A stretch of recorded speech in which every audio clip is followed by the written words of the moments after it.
Purposely. Your life, God's purpose. Listen at onpurposely.com. The Bible is not boring. You know, the number 3 reason why people say they don't read it is because they're not excited to. Hi, welcome to the Bible for Busy People. I'm Erica, your host, and we are debunking that myth. And it feels so good. So join me now in the book of Daniel. We're going to read another exciting story together today. Are you ready? Because we are going to a very strange dinner party hosted by one of the kings of Babylon. Daniel chapter 5, beginning in verse 1. Many years later, King Belshazzar gave a great feast for 1,000 of his nobles, and he drank wine with them. While Belshazzar was drinking the wine, he gave orders to bring in the gold and silver cups that his predecessor, Nebuchadnezzar, had taken from the temple in Jerusalem. He wanted to drink from them with his nobles, his wives, and his concubines. So they brought these gold cups taken from the temple, the house of God in Jerusalem, and the king and his nobles, his wives, and his concubines drank from them.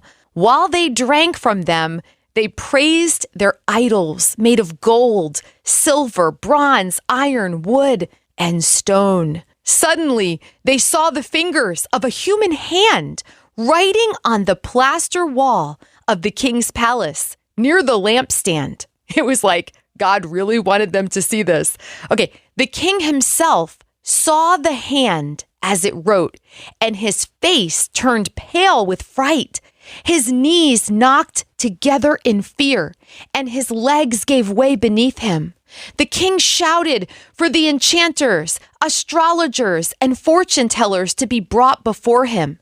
He said to these wise men of Babylon, "Whoever can read this writing and tell me what it means will be dressed in purple robes of royal honor and will have a gold chain placed around his neck. He will become the 3rd highest ruler in the kingdom." But when all the king's wise men had come in, none of them could read the writing or tell him what it meant. So the king grew even more alarmed, and his face turned pale. His nobles, too, were shaken. But when the queen mother heard what was happening, she hurried to the banquet hall. She said to Belshazzar, "Long live the king. Don't be so pale and frightened. There is a man in your kingdom who has within him the spirit of the holy gods. During Nebuchadnezzar's reign, this man was found to have insight, understanding, and wisdom like that of the gods. Your predecessor, King Nebuchadnezzar, made him chief over all the magicians, enchanters, astrologers, and fortune tellers of Babylon. This man, Daniel, whom the king named Belteshazzar, has exceptional ability and is filled with divine knowledge and understanding. He can interpret dreams, explain riddles, and solve difficult problems. Call for Daniel, and he will tell you what the writing means." So Daniel was brought in before the king. The king asked him, "Are you Daniel, one of the exiles brought from Judah by my predecessor, King Nebuchadnezzar? I have heard that you have the spirit of gods within you and that you are filled with insight, understanding, and wisdom." Now, I want to pitch a quick tent here. I want to point something out to you. Daniel was in circumstances he would not have chosen. Maybe you are right now. I want you to consider in this moment how God is about to use Daniel, and then consider how God can use you and I when we find ourselves in circumstances we wouldn't have chosen. Now, I'm going to paraphrase here a little bit about what happens because this is the Bible for busy people. The king basically tells Daniel, "Look, you're going to become the 3rd highest ruler in the kingdom if you can tell me what this writing says." Verse 17 now, Daniel answered the king, "Keep your gifts or give them to someone else, but I will tell you what the writing means. Your Majesty, the Most High God gave sovereignty, majesty, glory, and honor to your predecessor, Nebuchadnezzar. He made him so great that people of all races and nations and languages trembled before him in fear. He killed those he wanted to kill and spared those he wanted to spare. He honored those he wanted to honor and disgraced those he wanted to disgrace. But when his heart and mind were puffed up with arrogance, he was brought down from his royal throne and stripped of his glory.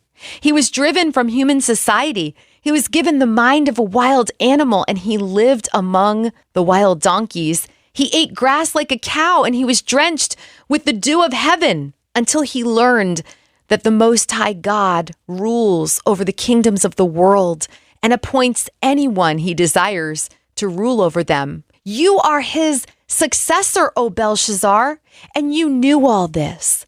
Yet you have not humbled yourself, for you have proudly defied the Lord of heaven and have had these cups from his temple brought before you. You and your nobles and your wives and concubines have been drinking wine from them while praising gods of silver, gold, bronze, iron, wood, and stone, gods that neither see nor hear nor know anything at all.